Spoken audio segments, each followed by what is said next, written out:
Hello, everyone. So, welcome and thank you for joining. We're going to just go ahead and I'm going to start showing you specific Hendrix things now. We talked about the history 2 weeks ago. I gave you some general tips last week, and they weren't very song-specific, and I want to start making these song-specific. So, for those who maybe, have not seen this before, even in the rebroadcast, I'm Sean Weaver. I'm a guitar player in Nashville. I've been here 20 years. Been playing gigs for the better part of the past 15. Guitar educator, guitar journalist, guitar player.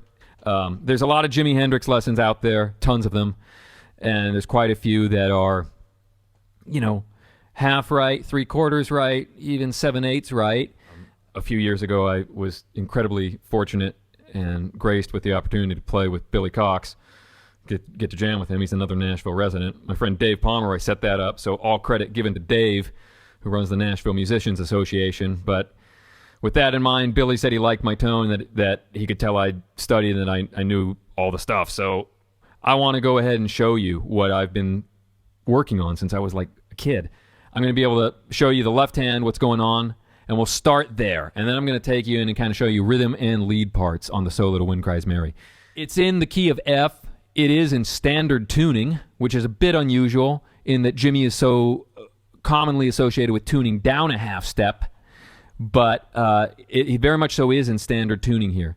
So I'm just going to go and take you into Pro Tools and play you what I kind of redid from the ground up. So that is here. Let's go ahead and play it again, and I'll just take you through phrase by phrase.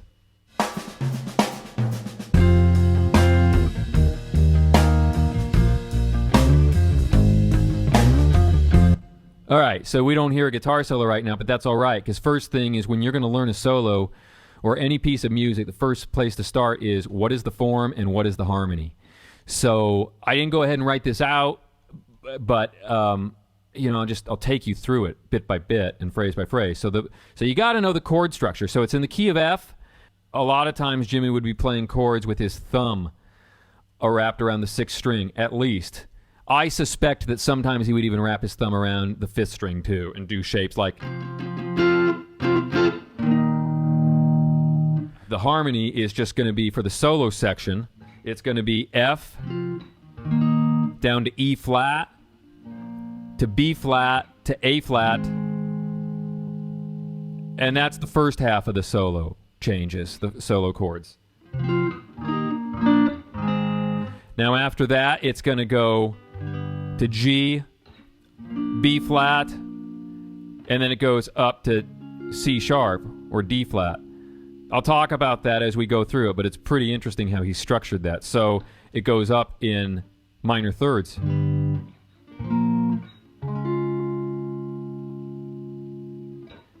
Then it goes back to F.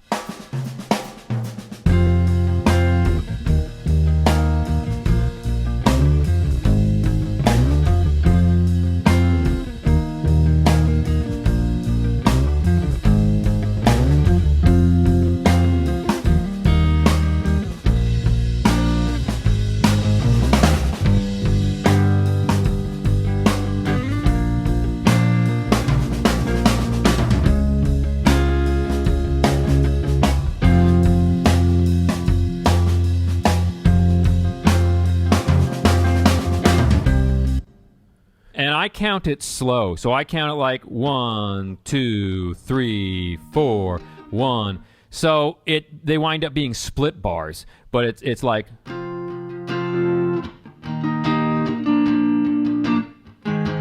Now there's some other stuff going on, because if you just play those chords just as chords, it'll just be like folky. There's nothing wrong with being folky. Jimi loved Dylan. But as far as sounding like Jimi, he's doing some fills and some other phrases as he's playing those chords. So I suspect he's wrapping his thumb around to the 5th string. And the most he would extend would be up to the second string. Occasionally you may hear that, but basically there's the lower part of the guitar. And then you're going to go to B flat, and then to A flat. So here's the riffs in that. Right on the B flat.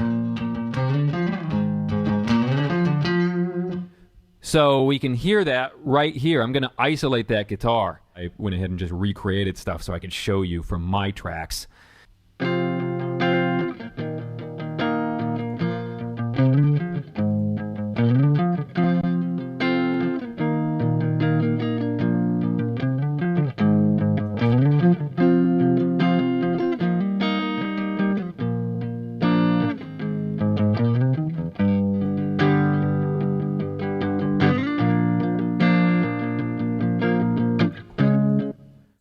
First thing is grabbing the F chord like that, E flat, taking it down, and the lick is from B flat with the thumb wrapped around, is sliding up with the 3rd finger to the 10th fret, then to the 8th fret on the 5th string, and back to the 6th string.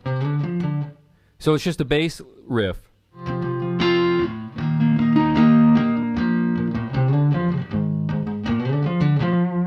So that lick extends over the B flat and the A flat chords, and that's just in the rhythm guitar part.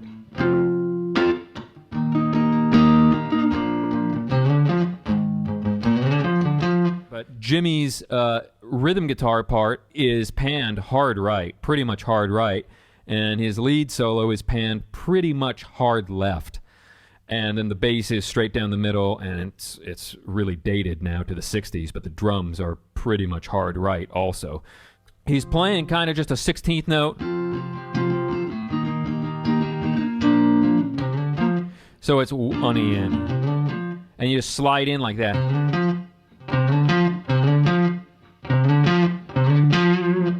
And then back to A flat. And then the lick is the same, but it's got a little different rhythm. It just goes like...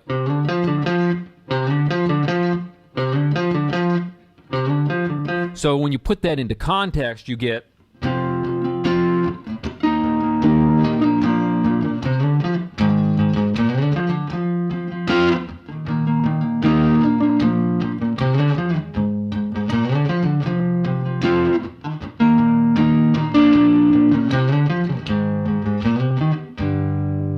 Now, right before the G chord, he goes up through the A flat chord tone. So from the A flat, sliding up to the 8th fret now, so it's 2 frets under where it was previously, 6th fret, so 8th and 6th frets, and then it goes to a G chord.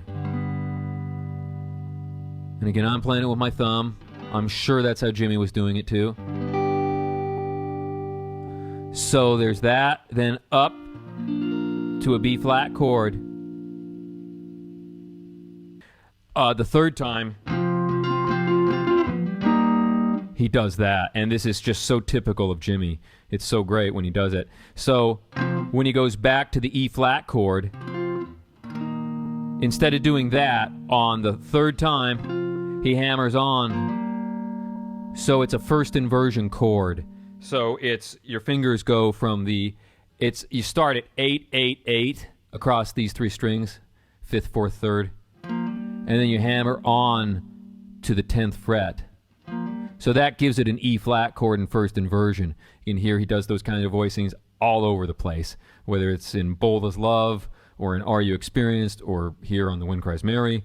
He does it on Burning the Midnight Lamp off of Electric Ladyland. Then when he gets to the back half of the solo, the next part is up to 9th fret, so it's the same chord voicing, but 9th fret and up through the 11th. It's just it's a G bar chord moved up, so you're now in C sharp. Then it sits on there, and then back to F. Now there's something cool he does rhythmically, and I'll show you as we build this. When he goes back to the F chord the last time, he just lets it ring out and gives it a break, and then he comes back in.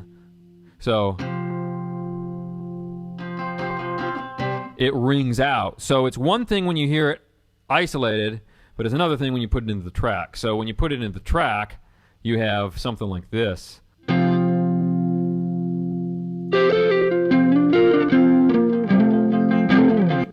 Do that one more time.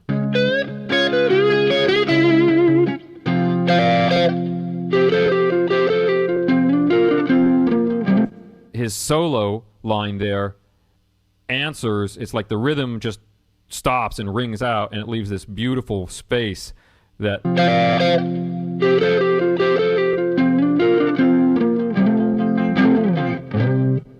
Now I'll give you just both guitars.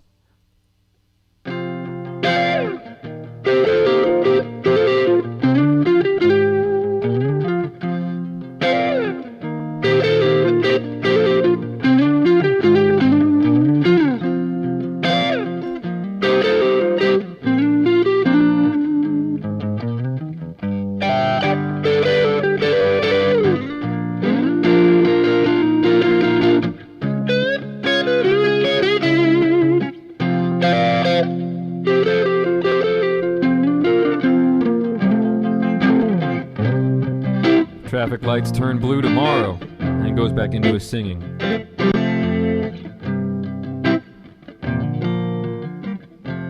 Let's put in my fake Mitch and my fake Noel Redding now, and we can just sort of see how this all fits together.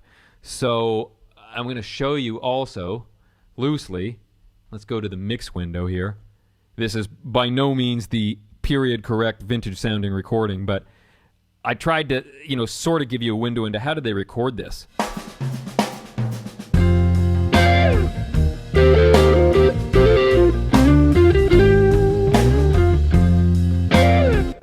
So the first thing is, first of all, it's washed in reverb, but also, of course, I couldn't live with panning drums hard right, because I'm sure everybody's listening on iPhone speakers but if you had true stereo, we could move the drums to the right, but certainly the rhythm is, like I say, hard right, lead is pretty much on the left. It's very on the left on Jimmy's recording, and that guitar is so... I've been trying to get that guitar tone for years, my whole life really, and when I listen to Jimmy do it, if you listen to it almost soloed, which you can do when you play with the balance control,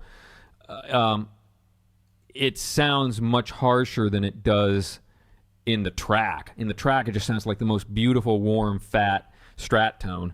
And that's one of the good things about recording. You're trying to get the guitar where it sits in the track, not where it's sounding beautiful just by itself soloed.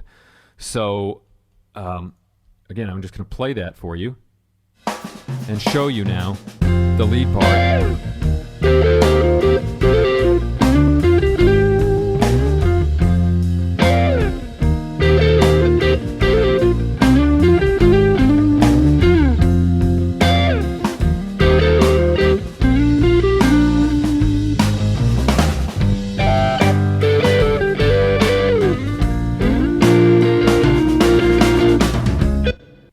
Starts out here in the lead, and it's at the 13th fret, and he hammers on to the 15th fret on the second string. Now here's the thing, you can just play those notes and it's not going to sound like Jimmy, but Jimmy would slide down, so he would like hit it and it's attacked pretty hard and then it'll slide down the neck. He'll do something like that. Now there's some other stuff going on, very it's subtle stuff in the right hand, and so I'm going to show you that also. And the slide is what's making it. And then he's back up the neck, and I play it here. I play it here at the 12th and 13th frets, but it's like that. And then the melody, you can think of these as inner melodies. Like you got a top voice, and then the melody is underneath it.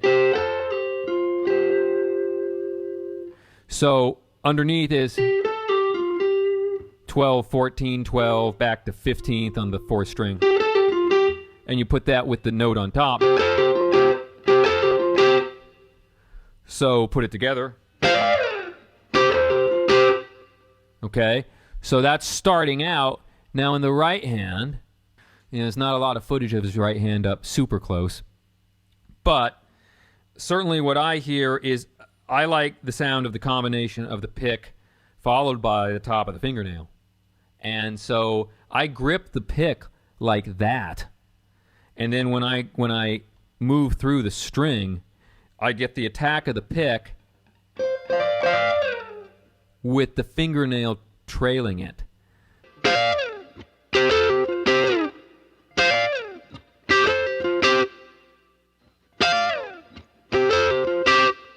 And again, I'm not saying don't take it that that's exactly what Jimmy did because I'm saying it.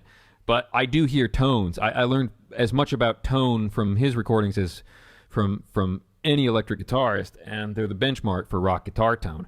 And how to, that tone's got to start in your fingertips and in your hands. So all the Octavias and boutique fuzz pedals in the world and vintage gear won't help if it's not in your hands. So these are like definite things that I hear coming off of his hands. And then it's pretty much repetitive through the first half. So that's the first lick after the opening rhythm phrase.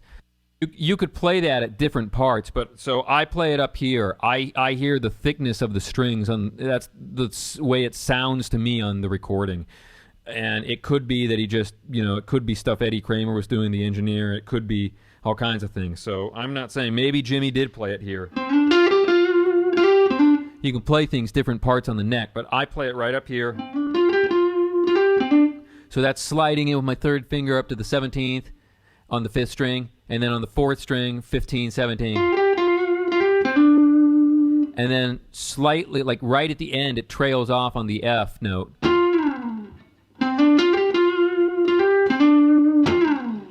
He's just playing in this part of the neck, and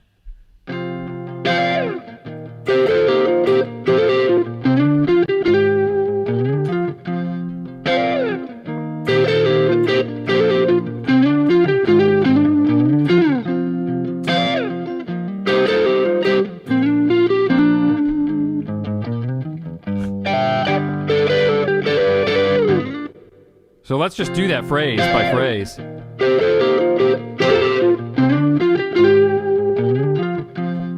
So there's a rhythm there. It's a triplet on the bottom.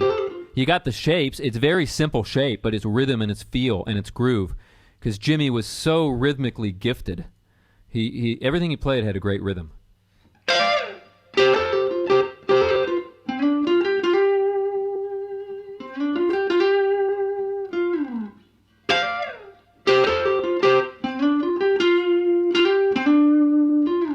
You hear that melody on the back half.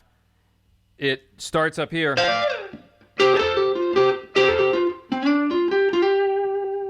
And then it transposes down a third.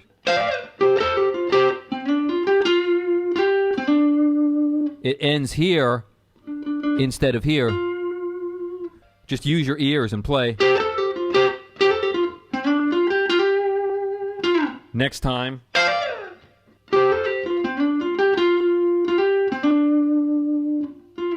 So that's the idea. The third time it ends here too. Then when it goes to the G chord, what he's playing over that is up here, the 15th, and he hammers onto the 17th. And then he goes. That idea of working with the inversions and moving into it's the triad, but it's inverted. And he would build melodies around that stuff. I mean, Jimmy listened to everything. So it's just, that's the top part, and that's the back half. So it's 14 and 15, and the melody is up to the 16th fret, and then back to the 17th on the 4th string. So you have...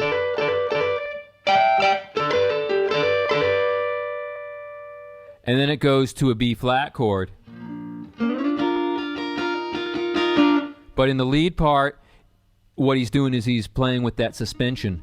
Now he doesn't do that in the rhythm part. In the rhythm part, he's just... which is leaving the space for him to gently, in his solo, do that. You could also do that here. It's partly what tone you want to get out of the instrument and where do you hear it. And, what are your ears telling you from the master recording?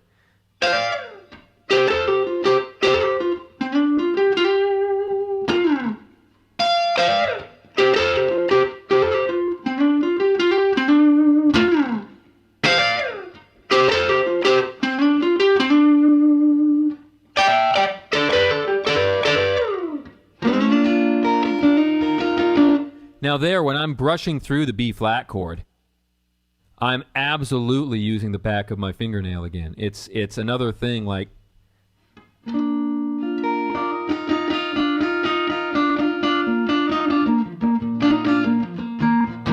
And I hear that often in his rhythm playing. It just sounds like it to me.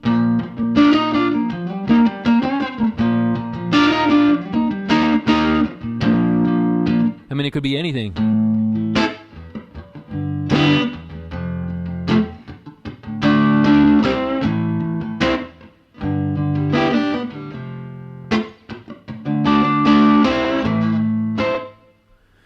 So, back of the fingernail again. That's another inside thing. So, get back to the left hand. That's the first half of the lead solo, and it's very simple. It's just very beautiful. So, put it into context again.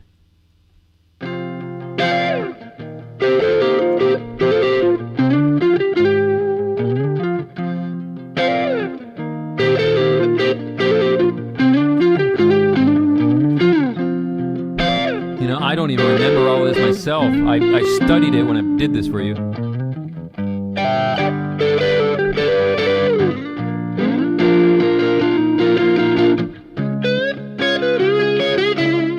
And then when it goes into the back half, it's a different approach. So he goes into a single note phrase. It's definitely just a blues phrase.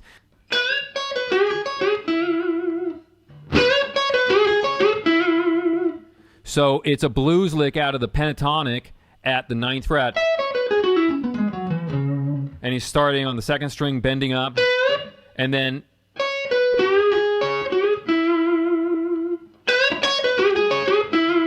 when you listen on the master recording, he doesn't really grab that first string cleanly. He doesn't grab that cleanly. It's more like...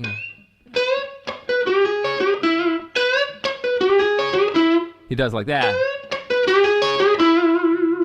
So I just go ahead and when I play that tune, I always go ahead and just play the C sharp.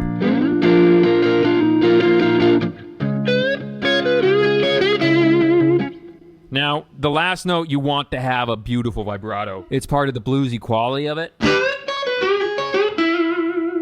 I covered it thoroughly on a 6-string country blues course. So everything you want to know about vibrato that I know about is on there. So definitely releasing the whole hand from the neck, and it's just my vibrato comes from the wrist. There's different people do it different ways. Eric Clapton does it differently than B.B. King did it, and Jimmy had his thing together. Everybody's vibrato is like their fingerprint. It's very uniquely them. And then after that blues lick, it just pretty much goes back to the same theme. He's just playing out of these two notes that really are forming the most essential part of the triad. It's moving into the 3rd and the 5th, and the roots are left out. And it's just a note on top and a melody underneath it. It's sort of that simple. It's simple once you get into the mind of the way he was putting this stuff together.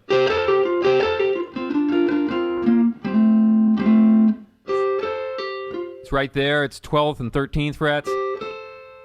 And melody goes up 2 frets, back, then 15th on the 4th string. I mean, you've already played that melody.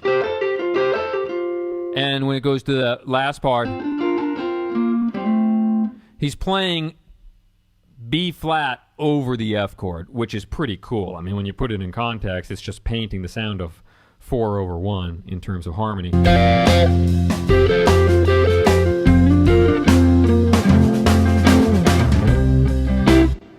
And he gets away with it because Noel is just holding down roots and Jimmy's playing rhythm guitar, and he's playing pretty much like a stacked power chord.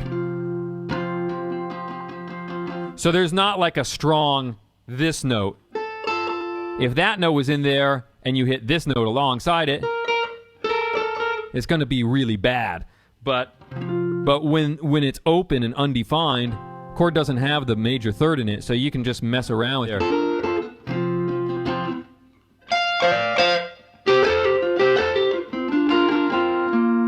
So he's playing, it looks like B flat, but you can really think of it as like he's just suspending the F chord. I mean, it's the same thing that why Keith Richards has houses all over the world. And that's all you're doing. I mean, Joni Mitchell, Bob Dylan, you know, that's a very common move where you're playing like a 1 chord, and then you go to a 4 chord over the same root. So, you know, in a more hot shot guitaristic way, that's all Jimmy's doing here. So the lick there is, and then the you've got that. So you know, if I'm gonna play it here, I would use my index finger across the D and G strings, second finger on the 11th fret, second, and then the melody will be moving up to the 12th fret, 4th string, back, down again, pinky now on the 13th fret, 5th string, and then ending here. Well, what's that? It's another first inversion triad. It's the same thing as in the intro. It's the same thing as when I showed you when he's where he does that. Same thing I talked about last week, where in Are You Experienced, he goes.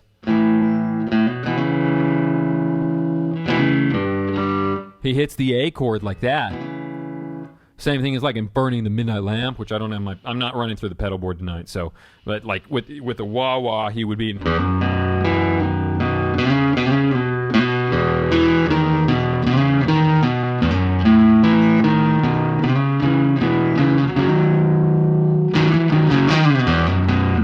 again, these are major themes. Oh, I see a question. All right. Right hand hovers directly above the neck pickup. This is to a Hendrix tone discovery. I'm just reading this out loud. Well, right now I got some brightness on the guitar because I'm rolled back on the fuzz, which interestingly brings about a lot of clean. It cleans up, but it also makes the tone sparkle, at least through this particular one. So, yeah, if the sparkle would probably be from the fuzz I'm actually running through, but I am on my neck pickup. And but as far as the right hand goes, yeah, I see Jimmy playing all over the guitar. So I see him a lot of times, sometimes like at Monterey Pop, I see him over the fingerboard, even over the upper part of the fingerboard. So he'll be playing things like there.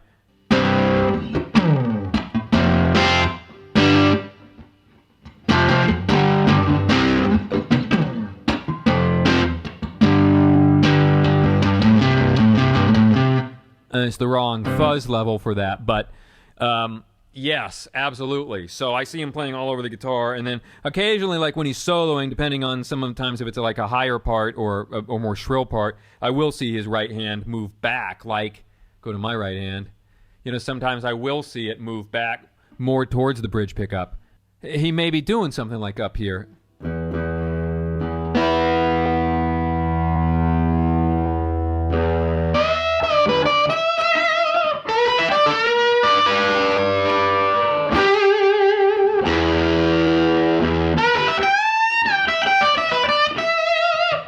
So you're getting a different sound out of it. And yeah, when I'm playing the more lyrical stuff, I'm hovering more over the neck pickup. With that in mind, that's the whole solo. That really is. Pretty much like triad-based soloing. Because I don't like practicing just boring stuff. So like this is a better way to me to practice triads than going, I must do this.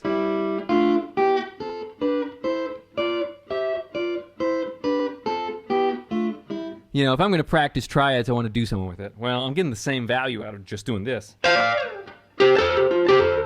Well, that's an F triad. And that's a B flat triad.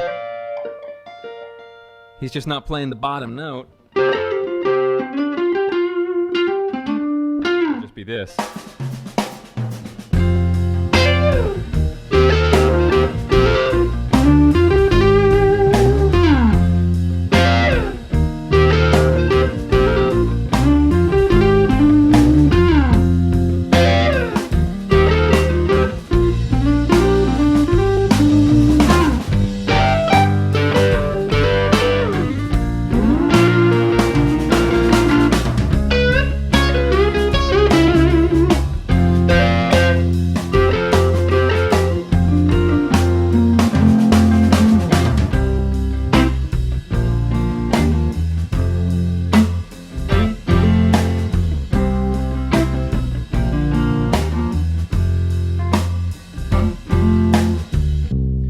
So, it just goes on from there. But if there was a reason to play this exactly like Jimmy every time, I would. But the spirit of this music is you're grabbing the ideas and the essence of it. So, like, if I play that solo left to my own devices, I'm not thinking like I did when I did a recreation here on the solo. I'm not thinking of getting every minutia, but I'm thinking the idea. So the idea is going to give me a couple different things of value. The first thing is, if I'm just playing Wind Cries Mary, I'm going to be able to play something in the ballpark, something in the right feeling.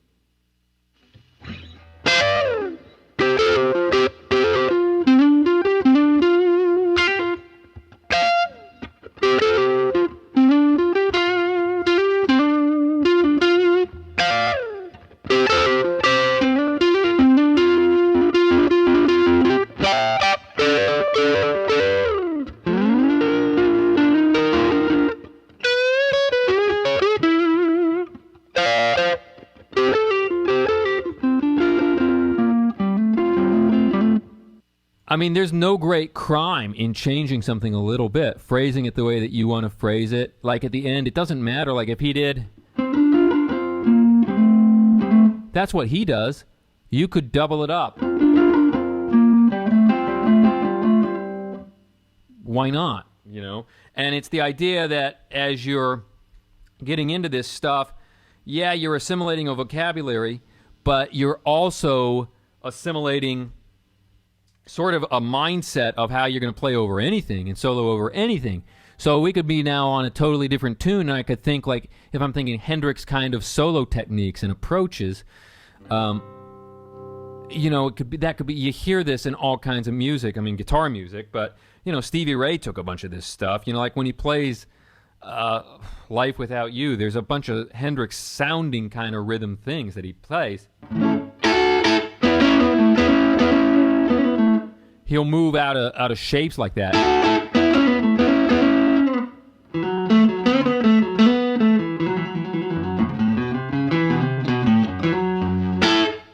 So, again, what's the difference between that and A? And taking a move like out of Mary.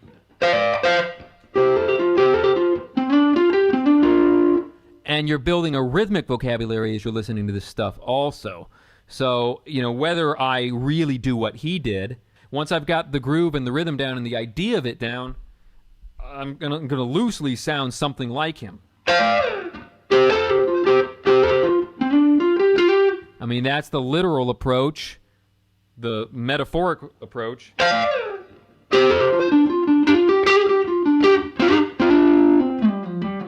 You could do all kinds of stuff with it.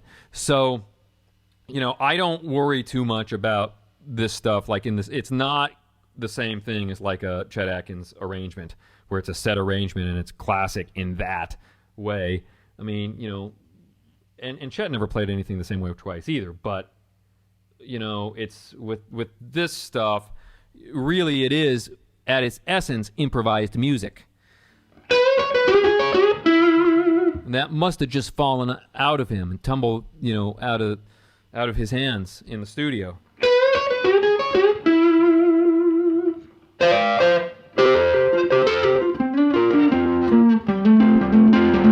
You can really get, drive yourself crazy with the minutia of all this stuff.